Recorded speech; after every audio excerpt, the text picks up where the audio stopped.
அண்ணாமலையோட வருகை வந்து உங்களுக்கு இன்னொரு சேலஞ்ச். இந்த அரசுக்கு எதிரான விமர்சனங்களை ஒரு புது பிளேயர் சொன்னால் மக்கள் கேட்பாங்க. பழந்தின்னு கொட்டை போட்டு ஊழலில் மூழ்கி முத்தெடுத்து குடும்ப அரசியலை வாரிசு அரசியலை நியாயப்படுத்தக்கூடியவர்கள் சொன்னால் மக்கள் கேட்க மாட்டாங்க. கேட்பாங்க, வைத்தறிச்சலில் சொல்கிறாங்க தான் கேட்பாங்க. அதான் உண்மை. நீங்கள் உடனே ஜென்சின்னு ஒன்று நடத்துறீங்க. ஏன் என்னங்க இது அவங்க நடத்துகிறான்னு நீங்கள் நடத்துவீங்களா? அங்கே வந்து அவன் என்ன பேசுகிறான்? ப்ரௌடு குத்துசுன்றான். இது உங்களை நீங்களே மேலும் மேலும் அசிங்கப்படுத்திக்கிறீங்களா? You are bringing more and more troubles. மேலும் மேலும் உங்களுக்கு பிரச்சனைகளை நீங்களே உருவாக்கிக்கிறீங்க. அதுதான் நான் சொல்கிறேன், களம் மாறி இருக்கு மனோஜ். நீங்கள் வந்து இதில் எல்லாமே இதில் தான் நடக்குது, இதில் தான் எல்லாம் நடக்குது, நாங்கள் மொத்தமாக அதுக்கு போயிடுவோன்னா இல்லை, நீங்கள் அப்படி போக முடியாது. இப்போ அப்படியே கம்ப்ளீட்டாக ஜென்சியை வச்சு கட்சியை ரீகன்ஸ்ட்ரக்ட் பண்ணிட முடியுமா?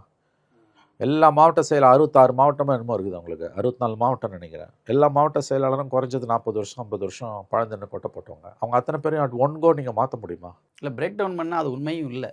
எப்படி நீங்கள் பிரேக் டவுன் பண்ணுவீங்க? நீங்கள் சொல்லுங்கள். நம்ம இயல்பாக பார்த்தோம்னா ஜென்சியாலாம் அது மாறிச்சுன்றது உண்மை இல்லைன்னு சொல்ல வரேன். இது ஓவராலாக பெண்களுடைய ஓட்டு, எல்லாரும் ஓட்டு தான் போயிருக்கு, வெறும் ஜென்சி மட்டும் இல்லை. ஏங்க இந்த மொபைல் இல்லாதவங்க, நான் சொல்கிறேங்க, இந்த ஸ்மார்ட் ஃபோன் மனோஜ் அது இல்லாத பட்டன் ஃபோன் வச்சுருக்கிற, பட்டன் ஃபோன் நம்பர் தெரியாமல் அதை சுருக்கு பையில் நம்பரை எழுதி வச்சுருக்கிற, அதை ஃபோன் ஓப்பன் பண்ணுற நம்பரை எழுதி வச்சுருக்கிற பெண்கள் ஆண்கள் அவங்க ஓட்டு போட்டிருக்காங்க. அப்போ வெறும் ஜென்சின்னு மட்டும் இதை நீ கொண்டு போகிறதுன்றது வந்து அந்த கரெக்டாக சொன்னீங்க, அந்த பார்வையுமே தவறு.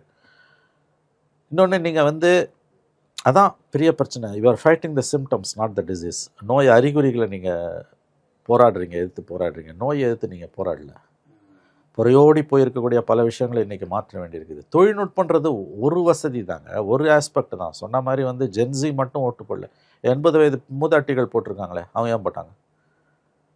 படத்தையே பார்க்காத சினிமாக்கா வச்சுடுறாங்க, ஒரு படத்தை கூட பார்க்காதவன் போட்டிருக்கானே, ஏன் போட்டிருக்காங்க? இப்போ நீங்கள் வேணான்னு முடிவு பண்ணிட்டாங்க, அது ஏன்னு யோசிங்க.